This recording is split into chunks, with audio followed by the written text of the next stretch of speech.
എല്ലാവർക്കും നമസ്കാരം. ഞാൻ Ramakrishnan T SEBI registered research അനലിസ്റ്റാണ്. ഈ ഓഡിയോ കേട്ടതിന് ശേഷം ഡിസ്ക്ലെയിമർ കൂടി വായിച്ച് നോക്കണമെന്ന് താല്പര്യപ്പെടുന്നു. ഇന്നും നമ്മൾ എക്സ്പെക്റ്റ് ചെയ്യുന്നത് സ്ലൈറ്റ്ലി ബെറ്റർ ഓപ്പണിംഗ് ആണ്. ഒരുപക്ഷെ നിഫ്റ്റി ഇന്ന് 26,000 ഹിറ്റ് ചെയ്യാനുള്ള സാധ്യതകൾ കൂടുതലാണ്. ഏഷ്യൻ മാർക്കറ്റുകൾ ബെറ്റർ ആയിട്ടാണ് ട്രേഡ് ചെയ്യുന്നത്. ചൈനയിൽ റെപ്പോ റേറ്റ് കട്ടുണ്ടാവും. അതുപോലെ തന്നെ ഹൗസിംഗ് സെക്ടറിൽ വലിയ രീതിയിലുള്ള റിലീഫ് മെഷേഴ്സ് ഉണ്ടാവും എന്നുള്ള റിപ്പോർട്ടുകൾ വരുന്നുണ്ട്. ഇത് പൊതുവെ മെറ്റൽസിന് പോസിറ്റീവാണ്. അമേരിക്കയിൽ ഇന്നലെ മാർക്കറ്റ് മെജോറിറ്റി ബെറ്റർ ആയിട്ടാണ് ക്ലോസ് ചെയ്തിരിക്കുന്നത്. റസൽ 2000 മാത്രമാണ് സ്ലൈറ്റ്ലി വീക്കായിട്ട് ക്ലോസ് ചെയ്തിട്ടുള്ളത്. ഡൗ ജോൺസ് പുതിയ റെക്കോർഡ് ഹൈ ഹിറ്റ് ചെയ്തിരുന്നു. മെറ്റ പ്ലാറ്റ്ഫോം പുതിയ റെക്കോർഡ് ഹൈ ഹിറ്റ് ചെയ്തിരുന്നു. അതുപോലെ തന്നെ ടെസ്ലയിലും വലിയ രീതിയിലുള്ള ബൈങ് ആണ് നടക്കുന്നത്. പൊതുവെ അമേരിക്കയിലും പോസിറ്റീവ് ആയിട്ടുള്ളൊരു സെൻറ്റിമെൻ്റ് ആണ്. യൂറോപ്യൻ മാർക്കറ്റുകൾ മെജോറിറ്റി ബെറ്റർ ആയിട്ടാണ് ഇന്നലെ ക്ലോസ് ചെയ്തിരുന്നത്.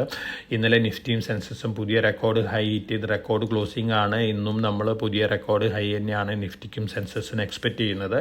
അതോടൊപ്പം തന്നെ ഗോൾഡും ഇന്നലെ പുതിയ റെക്കോർഡ് ഹൈ ഹിറ്റ് ചെയ്തിരുന്നു. ഇന്ന് മോർണിംഗിൽ ഗോൾഡ് ട്രേഡ് ചെയ്യുന്നത് $2,652 per ഔൺസിനാണ് December futures.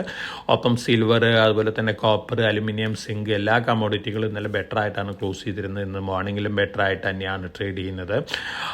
International news flows നോക്കുകയാണെങ്കിൽ ജിയോ പൊളിറ്റിക്കൽ ടെൻഷൻ, ഇസ്രായേലും ഹമാസും തമ്മിലുള്ളൊരു ടെൻഷനാണ് മാർക്കറ്റിൽ ഒരുപക്ഷെ ഒരു വൊളാറ്റിലിറ്റി ഉണ്ടാക്കാൻ ചാൻസസ് കൂടുതലുള്ള ഒരു ഇഷ്യൂ. പക്ഷേ ഇപ്പോഴത്തെ അവസ്ഥയിൽ ഇത്തരത്തിലുള്ള ന്യൂസ് ഫ്ലോസും മാർക്കറ്റിൽ ഡിസ്കൗണ്ടഡ് ആണ്.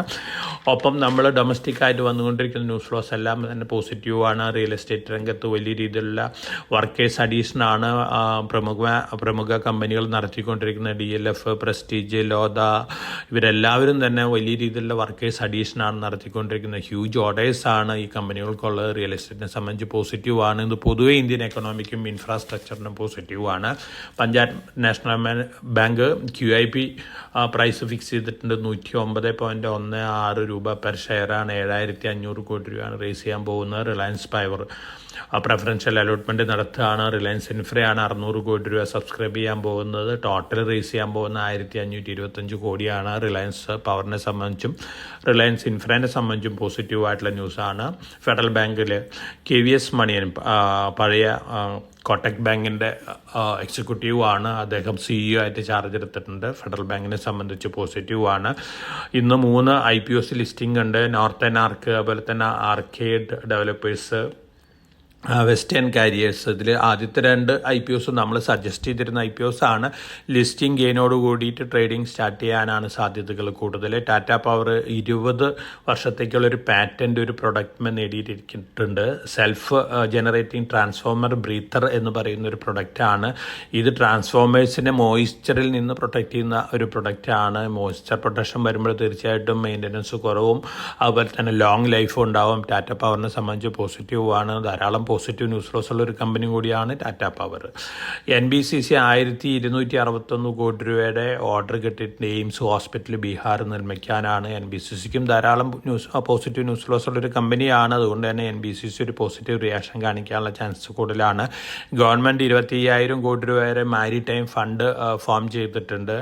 ഷിപ്പ് ബിൽഡിംഗ് ആണ് മേജറായിട്ടുള്ള ഒരു ആക്ടിവിറ്റി അതിൽ പറഞ്ഞിരിക്കുന്നത്. തീർച്ചയായിട്ടും അടുത്ത ദിവസങ്ങളിൽ ഇതിൻ്റെ ഡീറ്റെയിൽസൊക്കെ വന്നേക്കാം. കൊച്ചിൻ ഷിപ്പ് യാർഡ്, അതുപോലെ തന്നെ ഗാർഡൻ ഷിപ്പ് ബിൽഡേഴ്സ്, മസഗൻ ഡോക്ക്, അതുപോലെ തന്നെ പ്രൈവറ്റ് സെക്ടറിലെ സ്വാൻ എനർജിക്കൊക്കെ ഇത് പോസിറ്റീവ് ഇമ്പാക്റ്റ് നൽകിയേക്കാം. ഹിന്ദുസ്ഥാൻ സിംഗിൽ ഗവൺമെൻറ്റിന് 29.5% ഉണ്ട്. ഗവൺമെൻറ് അത് ഡിസ്ഇൻവെസ്റ്റ് ചെയ്യാനുള്ള നീക്കത്തിലാണെന്ന് പറയുന്നു. ഇങ്ങനെ വരികയാണെങ്കിൽ ഹിന്ദുസ്ഥാൻ സിംഗിനും വേദാന്തനെ സംബന്ധിച്ച് പോസിറ്റീവായിട്ടുള്ളൊരു ഇമ്പാക്റ്റ് നൽകുന്ന ന്യൂസാണ്. M&M സ്കോഡയായിട്ടൊരു JV വരികയാണ്. സ്കോഡ വോൾസ്വാഗൻ്റെ അണ്ടറിലുള്ളൊരു കമ്പനിയാണ്. M&Mനെ സംബന്ധിച്ച് വളരെ പോസിറ്റീവ് ന്യൂസാണ്. ഒപ്പം മറ്റൊരു പോസിറ്റീവ് ന്യൂസ് എന്ന് പറയുന്നത് foreign portfolio investors Nifty index ഫ്യൂച്ചേഴ്സിലെ ഒരു ലോങ് പൊസിഷൻ കൂടുതൽ ക്രിയേറ്റ് ചെയ്തുകൊണ്ടിരിക്കുകയാണ്. വളരെ ബുള്ളിഷ് എക്സ്പെക്റ്റേഷനാണ് ഫോറിൻ പോർട്ട്ഫോളിയോ ഇൻവെസ്റ്റേഴ്സിന് ഇന്ത്യൻ മാർക്കറ്റിനെ കുറിച്ചുള്ള. ഒരു പക്ഷേ ദീപാവലിയോട് കൂടിയിട്ട് നമ്മുടെ നിഫ്റ്റി 26,500 ലെവലിലേക്ക് ഉയരാനുള്ള ചാൻസസ് തന്നെയാണ് കാണുന്നത്. അതോടൊപ്പം തന്നെ SEBIയുടെ ഒരു റിപ്പോർട്ട് വന്നിട്ടുണ്ട്. 93% ഫ്യൂച്ചേഴ്സ് ആൻഡ് ഓപ്ഷൻ സെഗ്മെൻറ്റിൽ ട്രേഡ് ചെയ്യുന്ന ഇൻവെസ്റ്റേഴ്സ് പണം നഷ്ടപ്പെടുത്തിക്കൊണ്ടിരിക്കുന്നതാണ് SEBIയുടെ റിപ്പോർട്ട്. അടുത്ത ദിവസങ്ങളിൽ ഒരു പക്ഷേ ഫ്യൂച്ചേഴ്സ് ആൻഡ് ഓപ്ഷൻ സെഗ്മെൻറ്റിൽ സ്റ്റോക്കുകളിൽ പുതിയ കൺട്രോൾസ് കൊണ്ടുവരുന്ന തീരുമാനങ്ങളൊക്കെ സെബി അനൗൺസ് ചെയ്യാനുള്ള ചാൻസസ് ഉണ്ട്. ഓവറോൾ വന്നുകൊണ്ടിരിക്കുന്ന ന്യൂസ് ഫ്ലോസ് എല്ലാം തന്നെ മാർക്കറ്റിനെ സംബന്ധിച്ച് പോസിറ്റീവാണ്. അതുകൊണ്ട് തന്നെ വളരെ ഒപ്റ്റിമിസ്റ്റിക് ആയിരിക്കുക. അതോടൊപ്പം തന്നെ അറ്റ് എവരി റൈസിൽ നല്ല പ്രോഫിറ്റബിലിറ്റി ഉള്ള സ്റ്റോക്കുകളിൽ കുറേയൊക്കെ പ്രോഫിറ്റ് ബുക്ക് ചെയ്യാനെടുക്കുന്ന ഡിസിഷൻ നന്നായിരിക്കും. അതോടൊപ്പം തന്നെ വളരെ കോഷ്യസ് ആവണം. മാർക്കറ്റിൽ ജിയോ പൊളിറ്റിക്കൽ ഇഷ്യൂസ് വഷളാവുകയാണെങ്കിൽ ചെറിയ വൊളാറ്റിലിറ്റി ഒക്കെ മാർക്കറ്റിൽ വന്നേക്കാം. അപ്പോൾ വളരെ കോഷ്യസ് ആയിട്ട് മാർക്കറ്റിൽ മൂവ് ചെയ്യുക. എല്ലാവർക്കും നല്ലൊരു ട്രേഡിംഗ് ഡേ ആശംസിച്ചുകൊണ്ട് ഞാൻ ഇന്നത്തെ പ്രീ മാർക്കറ്റ് കമൻട്രിയോട് അവസാനിപ്പിക്കുകയാണ്. Thank you.